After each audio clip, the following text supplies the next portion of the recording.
Good relationship বলতে আমরা কি বুঝি? আমরা বুঝি একে অপরের প্রতি ভালোবাসা থাকবে, কেয়ার থাকবে, ট্রাস্ট থাকবে, সম্মান থাকবে, তাই তো? তা বলে কি সেই সম্পর্কে ঝগড়া হবে না? অবশ্যই হবে, কিন্তু ঝগড়াটা কেমন হবে সেটাই তো বোঝার ব্যাপার, তাই না? ঝগড়া অনেক রকমের হয়।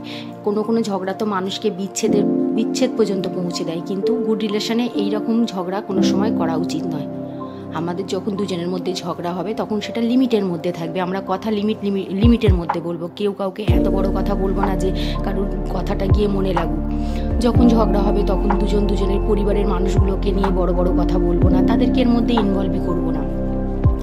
দুজনা কি করব, ঝগড়ার কারণটা জানতে চেষ্টা করব, সমস্যার সমাধান করার চেষ্টা করব। দরকার পড়লে যে ভুল করেছি সে সরি বলবো। সরি বললে কেউ কখনো ছোট হয়ে যায় না। সম্পর্কে সরি বললে আমরা ছোট হয়ে যাই, এই ধারণাটা আমাদের খুবই ভুল। সম্পর্কে সরি বলা চলে।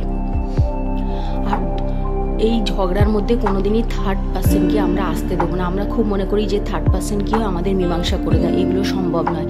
আমাদের দুজনের মধ্যে যদি স্ট্রং রিলেশন থাকে না, তাহলে সেই ঝগড়ার মীমাংসা আমরা নিজেরাই করে নিতে পারবো।